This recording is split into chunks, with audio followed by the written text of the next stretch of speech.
Alright, I'm really happy to finally share this one with you guys because, it's about rain, and I love rain so much, and so does Riley. Most people aren't sure why rain makes them feel a certain way. They just know that it does. Like maybe you associate it with childhood memories, or maybe you think of a particular person every time there's a rainstorm. Well, scientists are starting to understand the science behind why we have these emotional connections to weather. Researchers at the University of Minnesota used a survey to gather data on people's emotional responses to sunny and rainy days. And sure enough, the vast majority of participants said they were happier on sunny days and sadder on rainy ones. So yeah, our feelings towards the rain aren't just some whimsical thing. They're a part of our psychology, and researchers think that a lot of it has to do with what the weather represents. Sunny days are associated with things like happiness, life, and energy, while rainy days are linked with things like death, decay, and evil. And of course, different types of weather can bring up different types of feelings. You may actually prefer the feeling of a gentle rainfall, but hate thunderstorms. Well, scientists are working on explaining that phenomenon. Turns out that people respond to weather in different ways, depending on where they're from. Some people get depressed on gray and gloomy days. Others feel invigorated by the cold. Some love the hot sun beating down on them.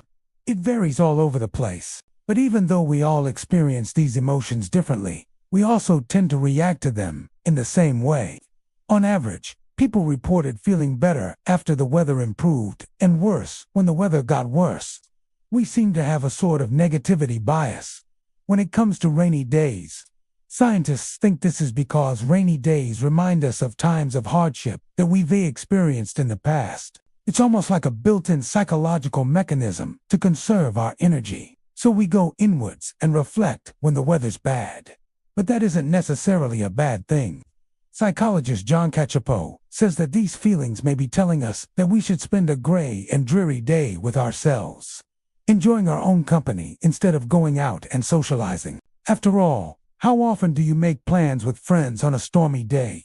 I don't know about you, but I cancel all my outdoor plans immediately whenever there's a thunderstorm on the way.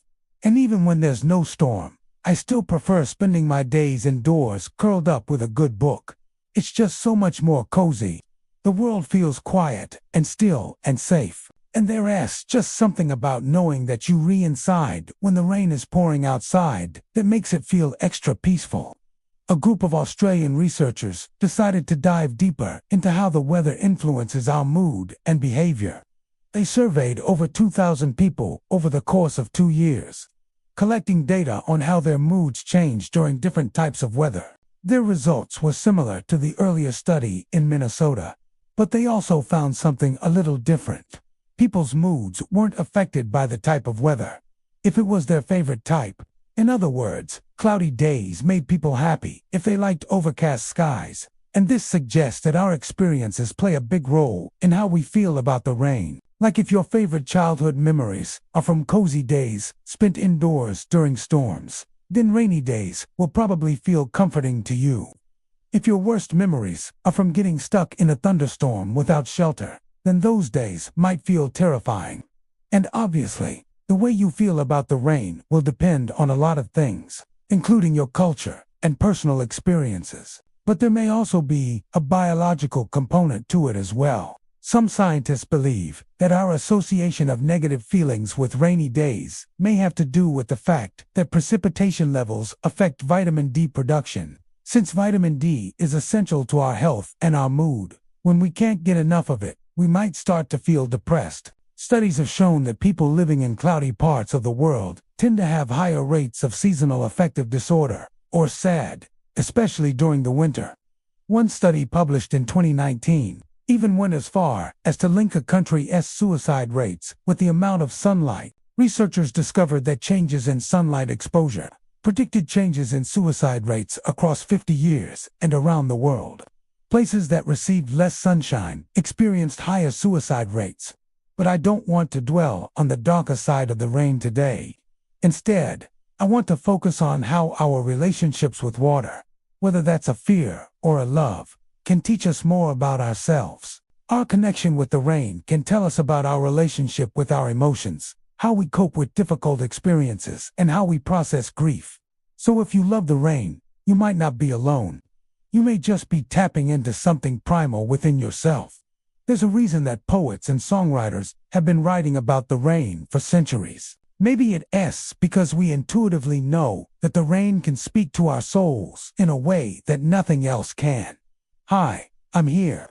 I write and record these videos by myself in my apartment. This channel is my passion project, but it's also become my full-time job. That means a lot to me because this channel is basically like my dream job. Every week, I get to learn about something amazing from a brilliant and interesting source. And then I get to share that knowledge with you all. It's a ton of fun.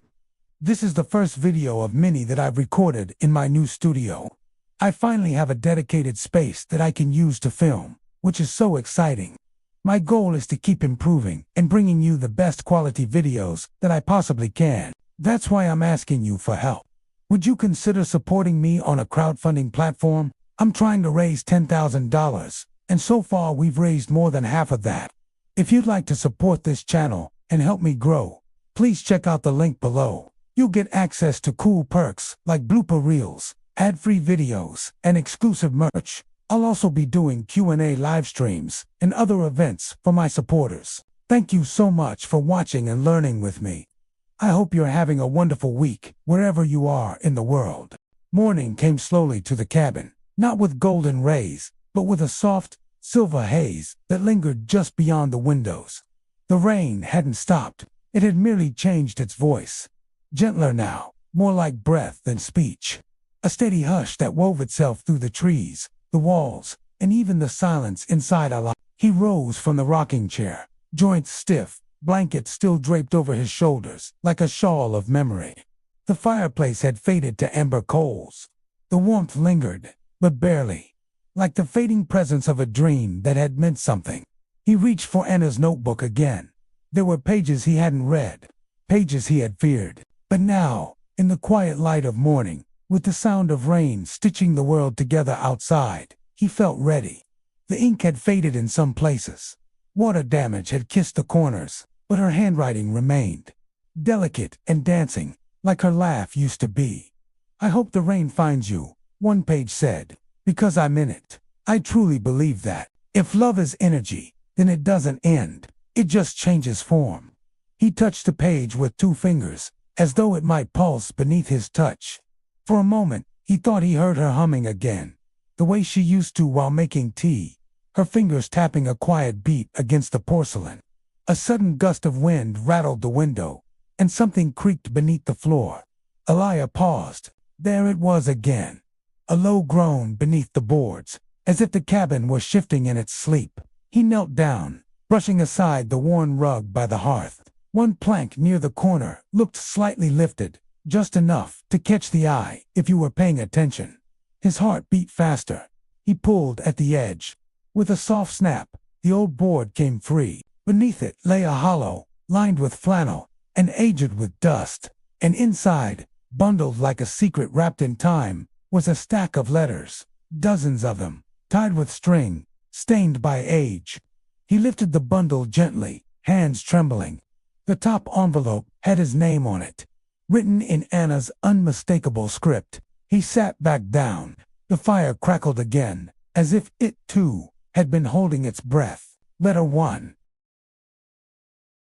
To Elia, for the first rainy day you return. If you're reading this, it means the rain brought you back. I always knew it would. This place, this cabin, it's more than just wood and nails. It's a soul house. It remembers us. It holds us. I didn't want you to find these letters too soon. Grief can be a tide. If you fight it, it drags you under. But if you let it wash over you, it eventually recedes. There are more letters here, one for each memory I didn't want to die with me. Read them slowly, not all at once. Let the rain decide when. And know this, love does not end when a heartbeat stops. It just finds new ways to be heard. Elia pressed the letter to his chest. The rain began to fall harder, like applause, like a drum roll from the clouds. He didn't open the rest, not yet. He placed him beside the notebook on the small table and walked to the window. The forest was cloaked in fog. Leaves shimmered. Every droplet clinging to the branches caught the light like tiny lanterns. It felt like she was here, not as a ghost, but as part of everything, in the soft wind that pressed against the glass, in the warm scent of cedar rising from the old walls, in the steady rhythm of water striking wood. He made tea, slowly, carefully, just as she used to, a spoonful of honey, a slice of dried orange. The kettle whistled, and the cabin filled with steam and memory. He sat by the window, sipping in silence. Later that day, the rain paused, not completely, just enough for the world to take a breath. Aliyah stepped outside again. The porch creaked underfoot, but it didn't groan. It felt lighter, as if something had shifted not just in the air, but in the soul of the cabin itself. He looked out at the trees, their trunks darkened by rain, their leaves trembling with leftover drops. A deer stepped into the clearing, quiet, unafraid. They looked at each other. Something passed between them, a kind of knowing, as if the forest had watched everything, as if it remembered Anna too. That evening, when the rain returned, gentler now, like a lullaby, Aliyah lit a fire again. This time, it wasn't for warmth, it was for ritual, for presence. He opened the second letter, then the third, and as the night fell like velvet over the mountains, and the rain resumed its gentle tapping on the wooden roof, Aliyah felt a peace he hadn't known in years. The cabin no longer felt like a place of endings. It felt like a threshold, a place where one could listen to the rain, and finally hear what the heart had been trying to say all along. In the heart of a whispering pine forest, nestled between moss-draped trees and a murmuring stream, stood an old weathered cabin. Its windows, like vacant eyes, gazed out over a carpet of emerald green, occasionally interrupted by the flash of a deer's white tail disappearing into the underbrush. For many years, the cabin stood silent, its only company the rustling leaves and the babbling brook. But recently, it seemed to stir with a life of its own, its windows twinkling at dusk as if bidding farewell to a departing day. Meanwhile, miles away, Aliyah traced his fingers over the lines of a handwritten letter. He was drawn to its faded ink, to the scent of aged paper, and most of all, to the words penned by his late wife, Anna, urging him to visit their beloved cabin one last time before it was sold. The cabin they'd shared countless laughter-filled moments in, where they'd carved their initials into windowsills and waded barefoot in the icy winter stream, chasing dreams as boundless as the open sky above. He set off on a journey that led him along winding roads, lined with trees, that formed a verdant tunnel overhead, filtering the sunlight into dancing shards on the forest floor. Finally, as twilight began to cast long shadows, he saw it. The cabin stood bathed in the golden hues of sunset, a beacon of memories both joyful and bittersweet. Stepping inside, he was enveloped by the scent of aged wood and forgotten dreams. Sunlight streamed through dusty windows, illuminating motes that danced in the stillness. Shadows stretched and deepened as the light waned, transforming the familiar space into a labyrinth of half-forgotten moments. With each creak of the floorboard, each sigh of the wind through gaps in the window pane, the cabin whispered tales of their shared past. As darkness descended, the storm outside intensified, mirroring the turmoil in his heart. Thunder rumbled, shaking the very foundations of the cabin, while rain lashed against the windows, blurring the line between past and present. Seeking solace, Aliyah settled by the hearth, where countless evenings had been spent in cozy companionship. Sparks danced in the hearth, casting flickering shadows that writhed and swayed like phantoms from a bygone era. Wrapped in a patchwork quilt, he sank into an armchair, its worn fabric a testament to countless hours of relaxation and repose. Suddenly, his gaze fell upon a battered trunk nestled in the corner, its presence both unexpected and intriguing. Driven by a surge of curiosity and perhaps a touch of nostalgia, he rose, approached the trunk, and with hands that trembled slightly, lifted its heavy lid. Inside, nestled amidst layers of faded cloth, he discovered a collection of items that seemed to hold fragments of their shared history. There was a well-worn photo album, its pages filled with images of their life together, each photograph a portal to a moment frozen in time. Letters tied with twine lay beside it, their envelopes adorned with delicate pressed flowers. As he reached out to touch them, his fingers brushed against a small wooden box, its surface intricately carved with a spiral motif, a design he recognized as one of Anna's favorite symbols. His heart skipped a beat as he remembered the pendant she'd worn around her neck the day they'd met, a pendant bearing the same spiral. With shaking hands, he opened the box. Inside, nestled on a bed of faded velvet, he found a collection of mementos that unlocked a floodgate of emotions. A small glass vial filled with rainwater bore the date of their first dance in the rain and was labeled in Anna's graceful script. Beside it lay a dried forget-me-not pressed between sheets of wax paper, its color surprisingly vibrant despite the passage of years. Each item was a silent storyteller, each telling a tale of their enduring love and shared experiences. As the storm raged on, he delved deeper into the trove of memories, finding solace and strength in the tangible remnants of their bond. The weight of Anna's absence pressed upon him, bringing tears to his eyes. Yet in that solitude, he found a strange sense of connection, as if Anna herself were there in the flickering lamplight, sharing stories from beyond the veil of time. Night wrapped itself around the cabin like an old quilt. The storm had softened to a whisper, like someone humming behind a closed door. Inside, the fire crackled low, casting trembling shadows on the wooden walls. Aliyah sat cross-legged on the rug, the bundle of letters beside him, untouched since yesterday. He hadn't opened the rest yet. Not because he was afraid, but because he wanted to listen first to the house, to the rain, to the space between the silence. The third letter had ended with a strange line. If the rain lingers 3 days, it's because the forest remembers. He didn't know what it meant. Not yet. But something inside him had shifted since he'd found those letters. The cabin no longer felt abandoned. It felt aware.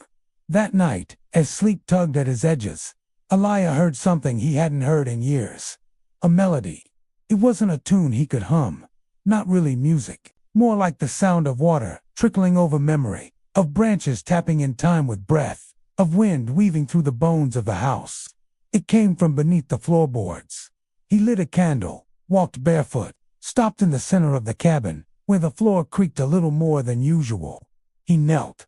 The wood was warm beneath his hands, as if it held the sun from summers long past. There, between the seams, a symbol had been carved into the grain, almost invisible unless you were looking, a spiral.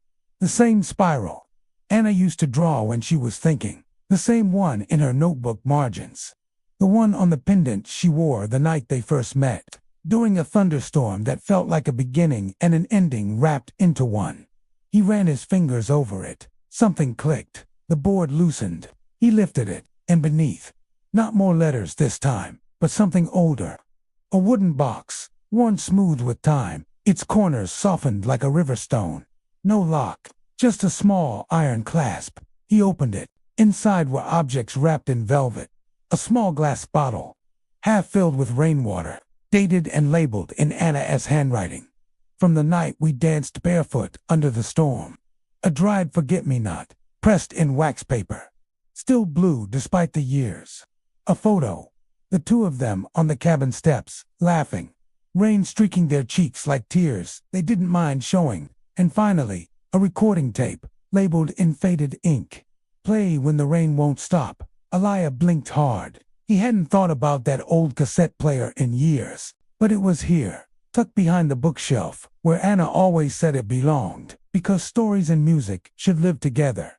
He loaded the tape, pressed play. A soft static crackled. Then her voice, clear, alive. If you're hearing this, Aliyah, then it's raining, and you stayed. He froze. She laughed lightly through the speaker. I knew you would. You were always stubborn like that, in the best way.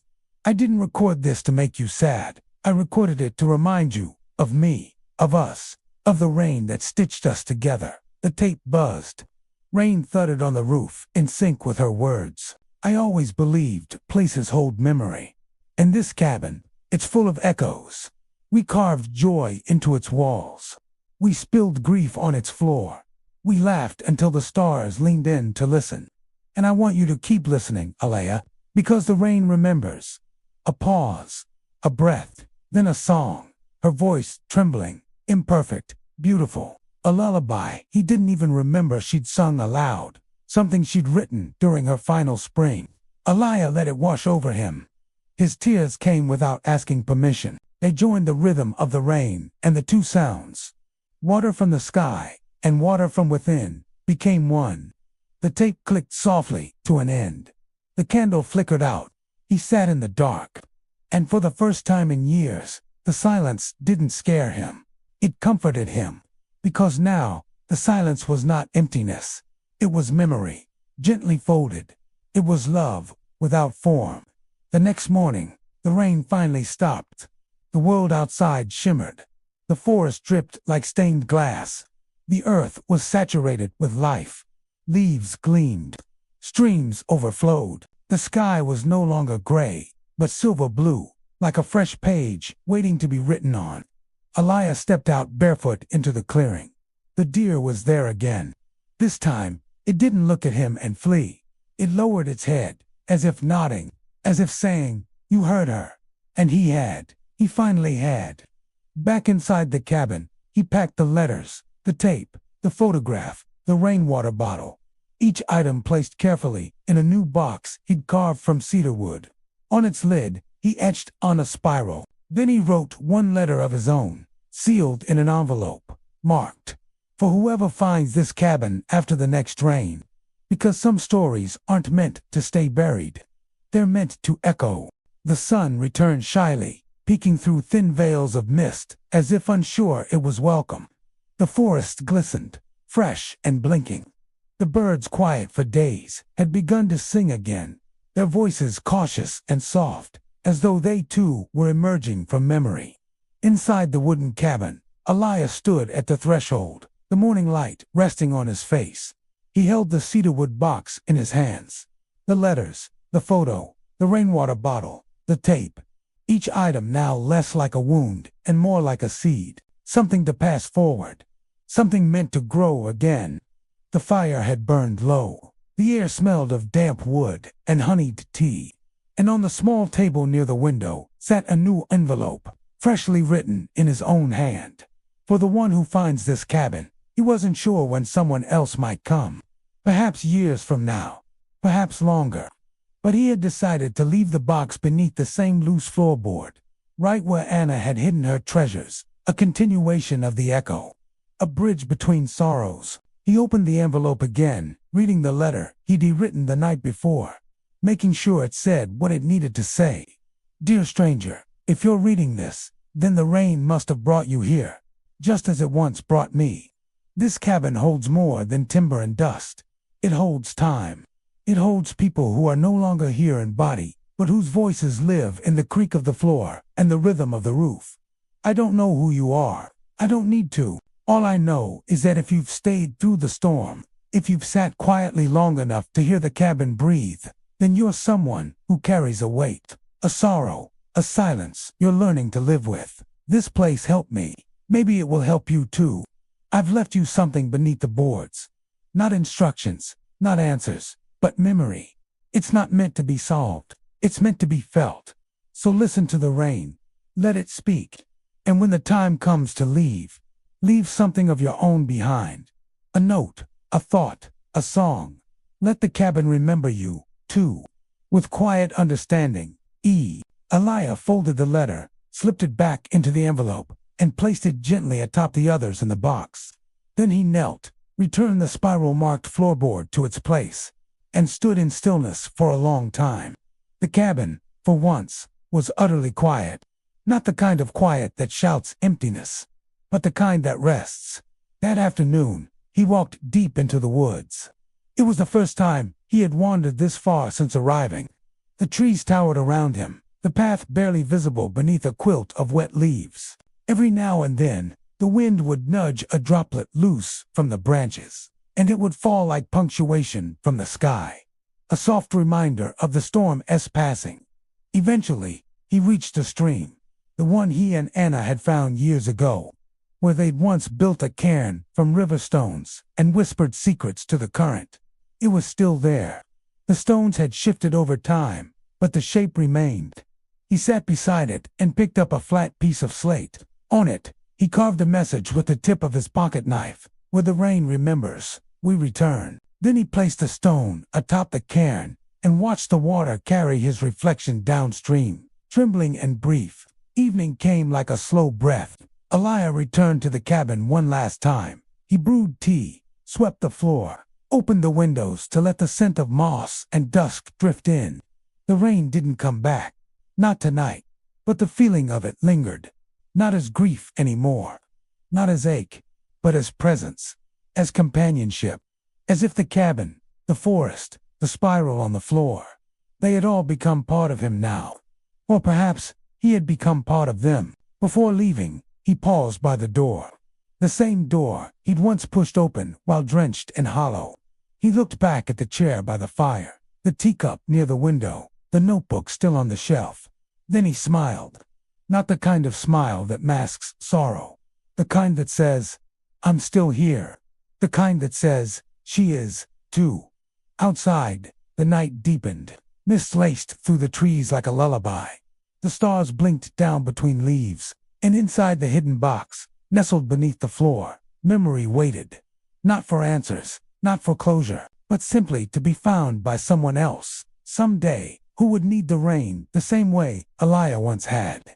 Many years later, a woman named Clara stumbled upon the cabin. She, too, was running from a storm, both in the sky and within herself. Drawn to the woods by an unexplainable pull, she arrived drenched and defeated, seeking only shelter from the elements. As the rain fell, she heard a melody carried on the wind, a song that seemed to beckon her closer. When the storm passed, the sound led her to the cabin. Peeking through a window, she saw a worn guitar on the wall, a half-written journal on the table, and a sleeping bag on the floor. And somehow, she knew she wasn't alone. The melody had woven itself into her very being. So she pushed open the door and stepped inside. In the silence that followed, she heard the echo of footsteps on the stairs, the whisper of a blanket being pulled aside, the sigh of a book being set down. She was sure she wasn't alone. Then she saw a figure emerge from the shadows, their face obscured by the dim lamplight. "Hello," Clara called out, her voice trembling slightly. The figure didn't respond. They simply stood there, enveloped in the gloom, their eyes fixed on something beyond the room. Clara hesitated for a moment, unsure how to proceed. She could turn back, retreat to the safety of the familiar world outside, but something kept her rooted to the spot. Curiosity, perhaps, or maybe it was the melody that continued to echo in her heart. Slowly, the figure began to move. They glided across the room like a phantom, their movements graceful and ethereal. They approached Clara, and for a moment, she could see the gentle rise and fall of their chest, the faint outline of their form. Then they vanished into the darkness once again. Clara felt a surge of adrenaline course through her veins. Fear threatened to consume her, yet she found herself drawn deeper into the house. She ascended the creaking stairs, each step echoing her own pounding heart. At the top, she noticed a faint glow emanating from beneath a loose floorboard. Kneeling down, she carefully lifted it, revealing a worn wooden box nestled in the hollow space. As Clara reached for the box, a gust of wind suddenly slammed the door shut, plunging the stair landing into darkness.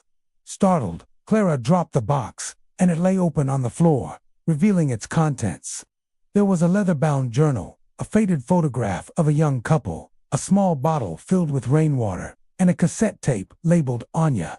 Overwhelmed with a mix of emotions, Clara struggled to make sense of it all. Was she truly alone in this house? What secrets did the journal hold?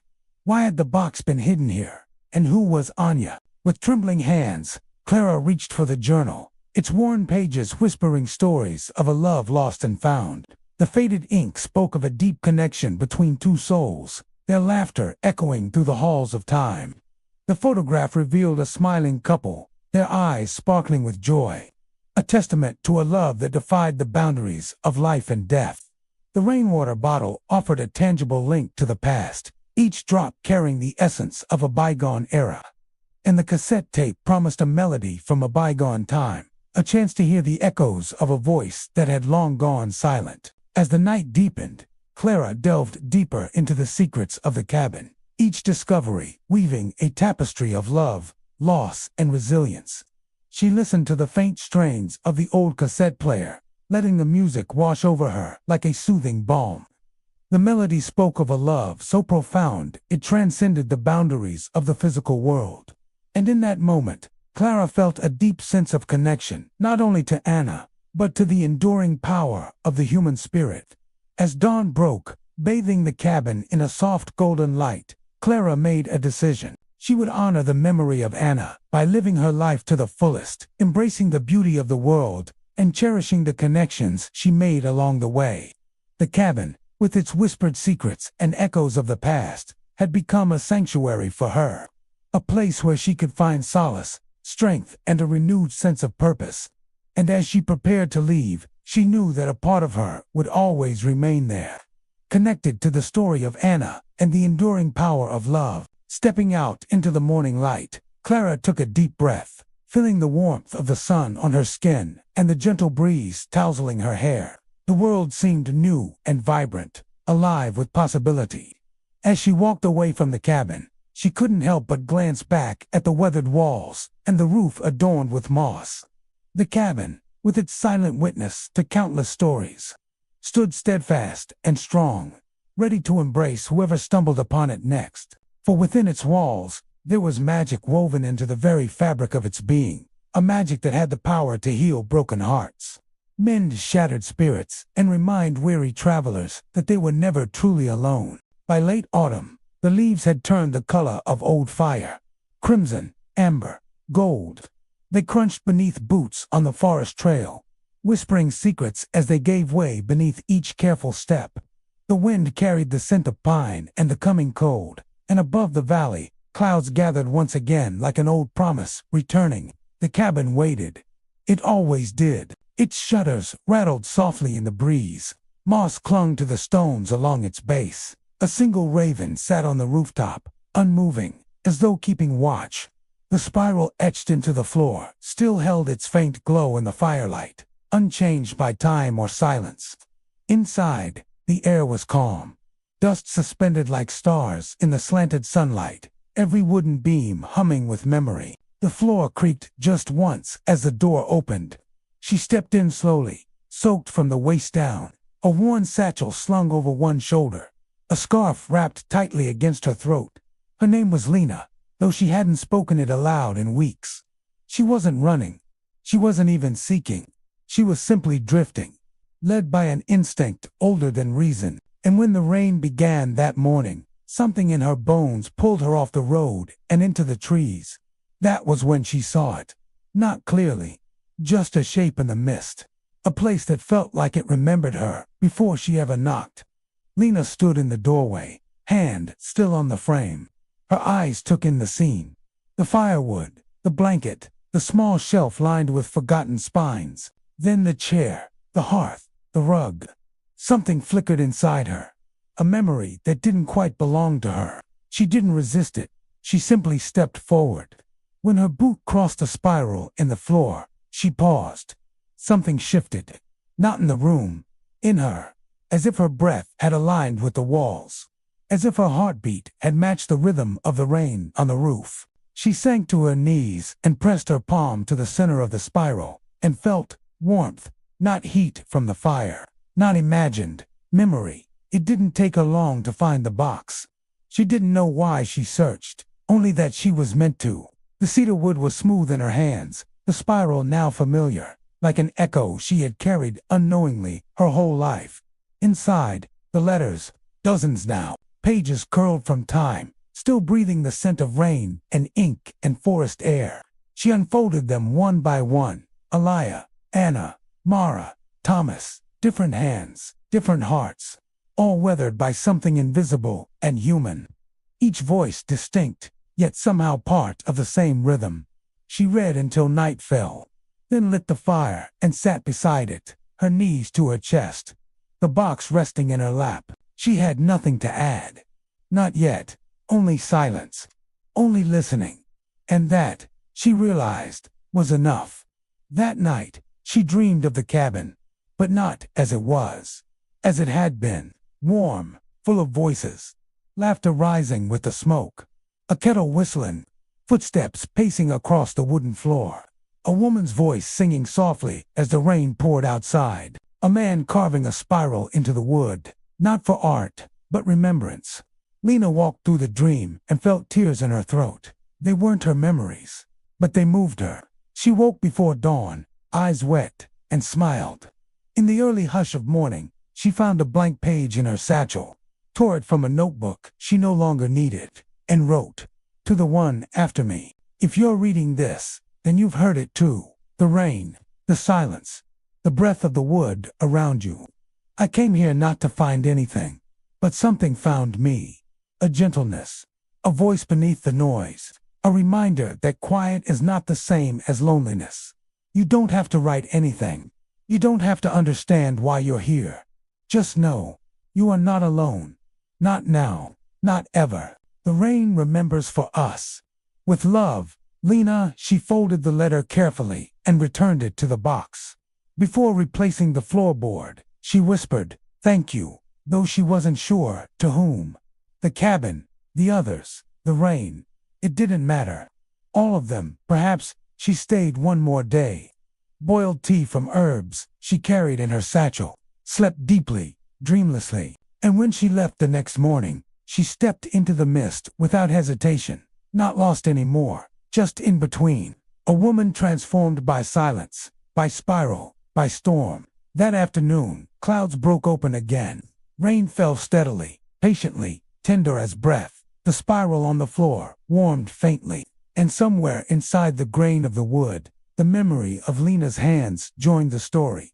Unseen, unforgotten, because some places do not age like the rest of the world. Some places are not built only of stone and timber, but of souls who left behind their listening.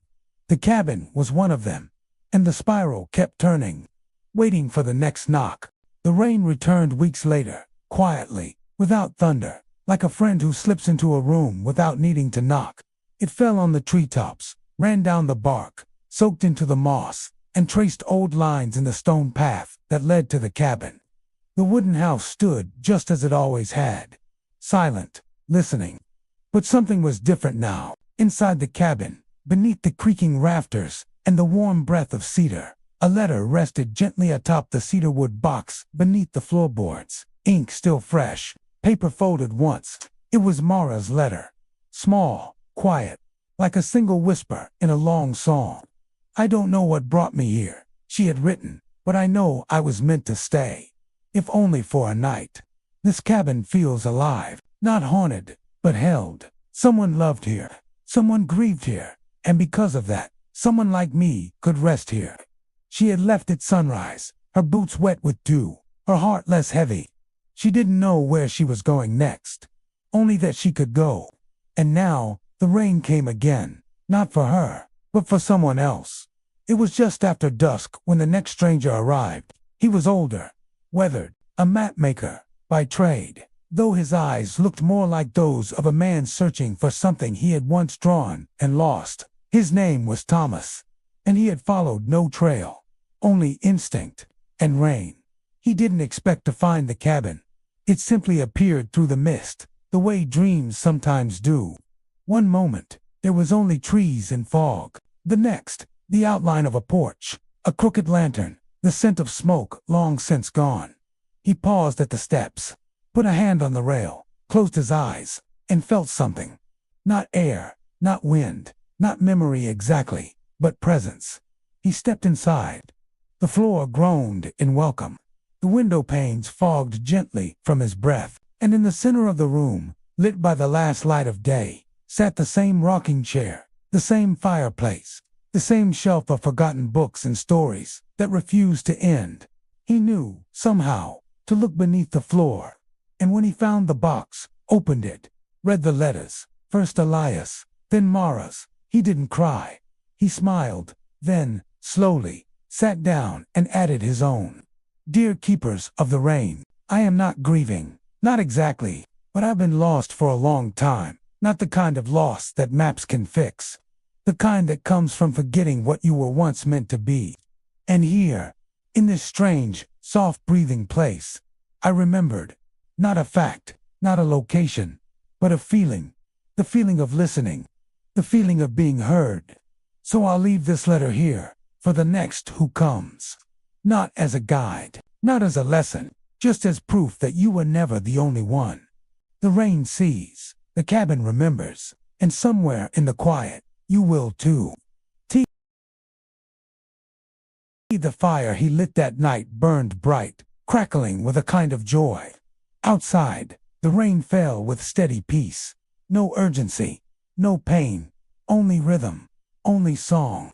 He slept beside the hearth, and in the middle of the night, woke to the sound of laughter, faint, like a memory wrapped in fog. Anna's voice, Elias, Miraz, or perhaps the cabin itself, chuckling through its beams, through its bones, like a kindly elder who had seen too many seasons to be surprised by anything anymore. When dawn came, Thomas packed his bag. He left the cabin as he had found it, warm, still, and waiting. The box returned beneath the floor, the spiral untouched, the story continuing. And the rain, soft now, fading, followed him down the mountain. Back inside, the wind slipped through the cracks.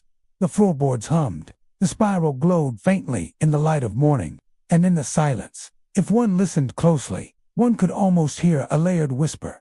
Not a single voice, but many: Elia, Anna, Mara, Thomas, and perhaps others who never left a name behind. A chorus, woven into wood and window pane, waiting for the next knock, the next rainy night, the next heart that needed a place to rest. Because the cabin wasn't just a place. It was a keeper of memory, a vessel of quiet healing, a sanctuary for souls the world had wearied, and as long as rain still fell, as long as someone still listened, its story would never end. The path was overgrown, branches brushed her coat, wet leaves clung to her boots. The fog moved like breath across the mountain trail as Mara climbed, unsure what had pulled her here. She hadn't planned this, not really. Just a red mark on an old map, found in a second-hand book she bought for the poems pressed between its pages. But the trail had a silence she trusted, and when the rain started, gentle at first, then steady, she didn't turn back. She let it fall on her shoulders, like an old shawl. Let it soak into her, let it guide her. By the time she saw the cabin, she thought she was dreaming. It stood quietly beneath the trees, half swathed in mist, its roof mossy, its windows blurred with the breath of time. A single lantern hung crooked near the porch, swaying gently in the wind. Mara approached with caution, one hand on her chest, as though she might have to steady her heart. The door creaked, not as warning, but as welcome. Inside, it smelled of rain and cedar. Dust motes floated in the gray light. The fireplace was cold, but there were logs neatly stacked beside it. A woolen blanket lay folded on a rocking chair. A teacup rested near the window, as though someone had only just risen. But no one was there. Only silence, and the soft sound of rain on the roof. Calm, constant, ancient. She felt something stir, a hum beneath the floorboards, as if the cabin was not empty at all, just waiting. She stepped carefully across the wood, listening. Her boots left small prints on the rug as she wandered to the corner bookshelf. There, tucked between a cracked novel and a faded almanac, was a spiral-carved box, cedar wood, the lid smooth beneath her fingers. No lock, no warning, only a single line carved into the edge. Where the rain remembers, we return. Mara opened the lid. Inside letters, photographs, pressed flowers, a cassette tape, and a folded envelope marked, "For the one who finds this cabin." Her fingers trembled. She sat. The cabin, she realized, had been expecting her. "Dear stranger," she read, "if you're reading this, then the rain must have brought you here, just as it once brought me, ... The letter was simple, gentle, full of presence, full of invitation. It didn't demand anything. It didn't preach. It only offered remembrance. Mara finished reading, folded the letter back, and exhaled. Not a sigh, but a kind of release. Something inside her shoulders softened. Something in her throat unclenched. She reached for the tape. An old cassette player sat on the shelf, dusty but intact. She slid the tape in, pressed play, a crackle, then a woman's voice, light and real as falling leaves. If you're hearing this, Aliyah, then it's raining and you stayed. Mara blinked. She didn't know Aliyah. She didn't know Anna. But as the voice continued, weaving memory and music, laughter and love, something in her heart tilted. The rain on the roof deepened, matching the rhythm of the voice. The air changed, as if the cabin had inhaled with her. And in that moment, Mara understood. This was not her story, but it was her turn to listen. She spent the night in the cabin, lit a fire, boiled tea, wrapped herself in the woolen blanket, and sat on the floor, reading the letters one by one. They told of grief, yes, but not the kind that weighs you down, the kind that teaches you how to stay. They told of a love that hadn't died, only changed shape. They told of the sound of rain as a language, a way the world whispers its memory back to you when you've forgotten how to feel. And by morning, Mara was different, not healed, but opened. She found the loose floorboard by the hearth. Beneath it, there was room, so she wrote her own letter. Just a small one, just a page. She placed it gently on top of the others and left the box as she found it. No need to explain, no need to rewrite the story. Only to add her voice, to let the rain remember her, too. As she left the cabin, the clouds thinned. Light broke through in strands of gold, threading between the trees like forgiveness. The wind danced through the mossy beams. The door creaked softly behind her, and the forest, wet and humming, welcomed her steps.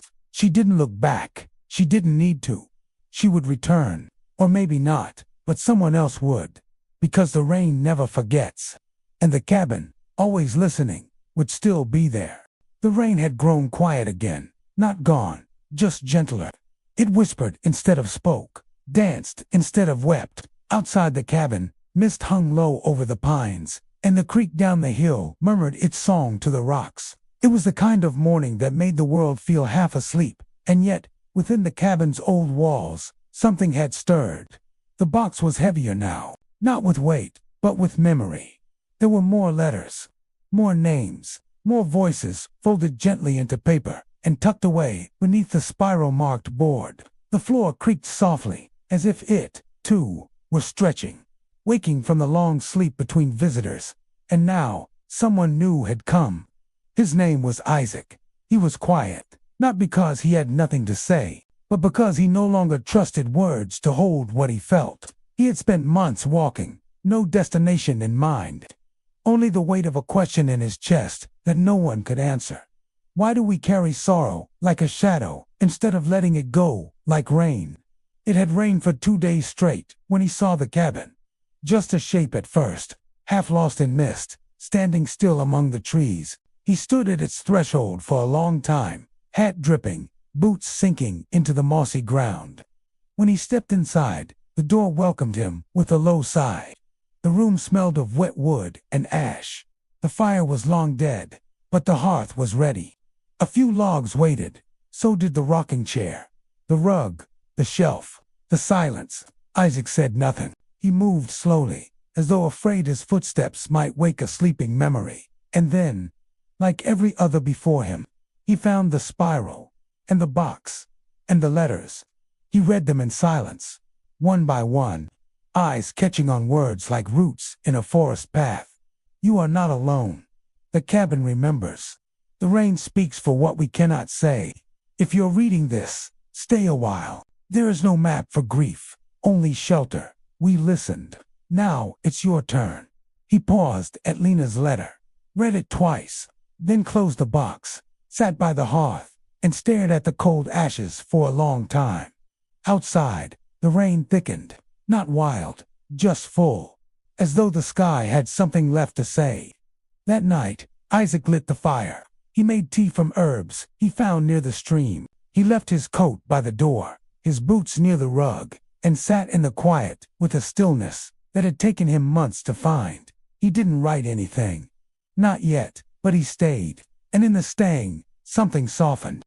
The next morning, he stepped outside with bare feet and a steaming mug. The forest was wet and full of breath. Birds fluttered between the dripping trees. A single beam of light touched the edge of the porch like a question. He stood there for a long time, the hot cup warming his hands. Then he whispered, not to anyone in particular, but perhaps to all who had come before. "Thank you." Later, he sat down at the small wooden table, tore a page from his sketchbook, folded it, smoothed it, wrote slowly. His handwriting was careful, shaped by someone who had held too many things in too long. "To those who came before me, and the one after me, I didn't believe in sacred places until now. But this place is not sacred because of magic or miracle. It is sacred because of memory. Because you came, because you stayed, because you listened. And because of that, I listened too. I listened to the fire, to the spiral, to the rain. To all of you, layered in the wood and silence. I didn't find what I was looking for. But I remembered what I forgot. That sorrow is not weakness. That silence is not emptiness. That to be human is to carry, and to put down, and to carry again. Thank you for holding the weight before I arrived. I'll carry it a little farther now." Isaac, he placed the letter in the box, rearranged the others, paused, then, gently, added a pressed leaf between 2 pages. A golden beech leaf, still soft, still glistening from the morning rain. He sealed the box, returned the floorboard, and breathed. By noon, the rain had slowed to a mist. A low breeze rolled through the trees. The raven on the rooftop cawed once, then took flight. Isaac closed the door behind him, didn't look back, didn't need to. The cabin had already become a part of him, and somewhere in the rafters, the walls, the floor, the spiral, his voice had joined the chorus, unseen, unforgotten. Another letter in the rain. The rain had stopped, not vanished, only paused. The kind of hush that comes just after a storm, when the world seems to hold its breath. Droplets clung to pine needles and hung from the wooden eaves of the cabin like tiny lanterns. A soft mist moved through the clearing, swirling with the memory of what had just passed. And within the quiet, the cabin waited, as it always had, as it always would. Somewhere far from the valley, on a train bound for nowhere in particular, Elias sat with a folded piece of paper in his coat pocket. Lena's letter. He had copied it by hand during his visit to the cabin, unable to leave the words behind completely. They weren't his, but somehow, they were. They felt like something he had been trying to write for years, but never had the courage to begin. He touched the paper like one might touch a scar, tenderly, gratefully, with the knowledge that healing doesn't erase pain, it simply changes its shape. But this isn't Elias' part of the story anymore. Now it belongs to Mira. She was 16, wearing a borrowed raincoat, carrying a notebook filled with drawings of places she hadn't been, and for reasons she didn't understand. She had taken the old path through the woods instead of the one that led home. Maybe it was instinct. Maybe it was the dream she had the night before, the one with the spiral glowing in the center of a wooden floor, and a voice whispering, "Stay, just for a while." She followed no trail, only the rhythm of water dripping from leaf to leaf, only the quiet tug in her chest.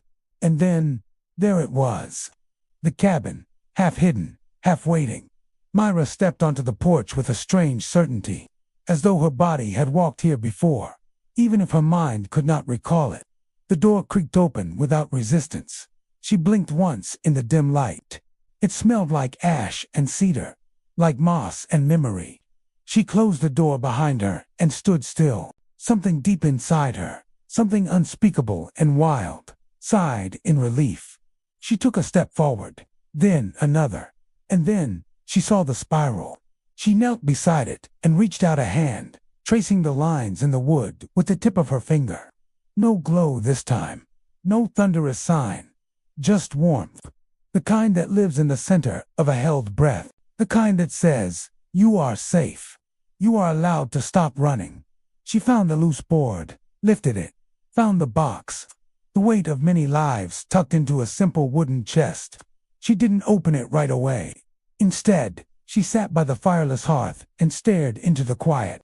Something in her eyes, the way they shimmered in the dim light, suggested she had seen too much already for her age. The kind of seeing that leaves no visible mark, but changes the shape of a person. Finally, after what felt like hours, She reached for the box, unlatched it, opened it, and the voices poured out like gentle rain. You are not alone. The silence is a kind of music. I carried sorrow here, and left lighter. We don't heal all at once, but we begin.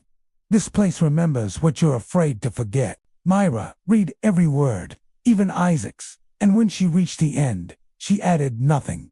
Not because she had nothing to say, but because her words were still growing, like roots beneath the surface. She closed the box, set it aside, and opened her notebook. She drew a spiral. Yes, but inside it, something new. A forest that curved inward. A cabin with open arms. A sky filled not with stars, but with letters folded into the shape of birds.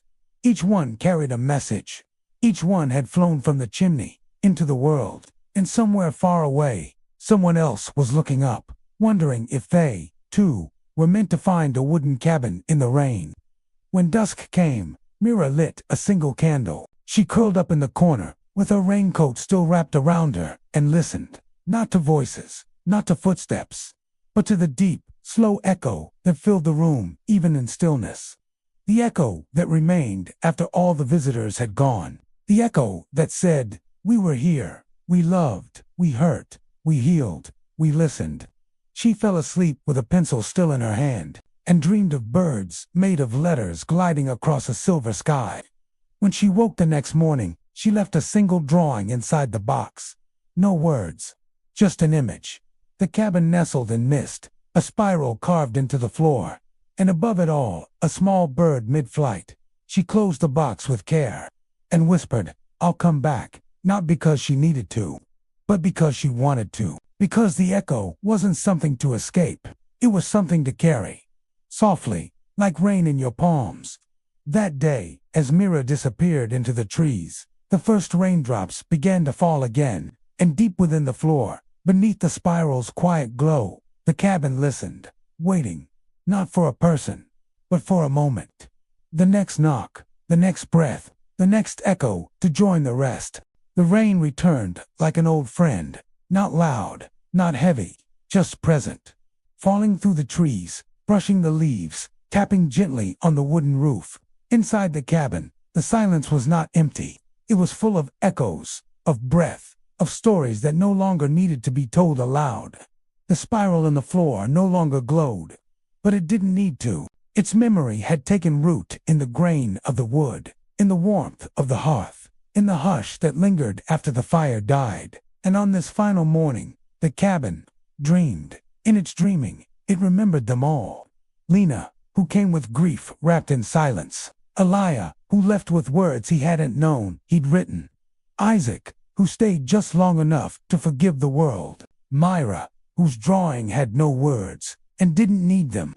The cabin remembered each of them, not by face, but by the weight of their sorrow, and the lightness they left behind. It remembered the letters, the tea steam in cold air, the first spark in a long-dead hearth, the soft click of the box closing again, and the sound of rain. Always the rain. Time passed without measure, maybe days, maybe years. Visitors still came, not many, just enough. Enough to keep the floor warm, enough to keep the spiral from vanishing. One left a song scratched into the wall, above the table. Another, a feather tucked into the binding of Myra's drawing. A third brought nothing at all, only their tears, which stained the floor beside the hearth, and were received like holy water. And then, one day, a child arrived. He was no more than 7, hair full of mist, eyes like still water, no parents in sight, just a satchel and a slingshot and a folded piece of paper clutched in one small hand. He did not knock. He opened the door, stepped inside, and looked around as if the cabin were already part of his memory. He whispered, I found it, and sat down on the rug. He didn't search for the spiral, didn't lift the floorboard. He just sat and waited, like someone expecting a story to begin. Outside, the rain softened even further, until it was more presence than sound. Inside, the candle on the table flickered, though no one had lit it. The child opened the folded paper in his hand. It was a letter, faded, torn at the edges. There is a cabin in the forest, where the rain listens. When you don't know what to say, go there. The spiral will remember you. It was signed with no name, just a drawing of a small bird. Mid-flight, he smiled, not because he understood it, but because something about it felt true. He reached into his satchel, pulled out a tiny tin flute, and began to play. The notes were quiet, imperfect, beautiful. They echoed off the wooden walls like light glinting off a puddle. And for the first time in all its long, listening years, the cabin exhaled. It had been filled with words for so long, letters and whispers and silences shaped like confessions. But this was music, and it was enough. When the child finished, he curled up on the rug and closed his eyes. The flute lay beside him, the spiral below him, and as he drifted into sleep, the cabin cradled him, like a lullaby made of wind and wood. Outside, the storm returned, not angry, but bold. Winds shook the trees. Thunder murmured across the mountains. And yet, inside the cabin, the candles stayed lit, the flute stayed still, and the spiral pulsed once, faintly, with a golden shimmer, a heartbeat in the wood. That night, something changed. Not in the world, but in the spiral. Its last ring, once incomplete, now closed. Not to end something, but to complete it. The spiral had listened, carried, held. Now, it rested. Now, it became part of the grain. A pattern so natural, it could be mistaken for time itself. The box remained. The letters stayed. But the cabin no longer waited. It simply was. And that was enough. In the morning, the child awoke. He stretched, looked at the ceiling, whispered, "Thank you," then stood and left the flute behind. Not because he didn't want it, but because he knew someone else might need it. He stepped outside into soft light, rain dripping from leaf tips. A single bird, not made of letters this time, but of feathers and breaths, circled above the trees.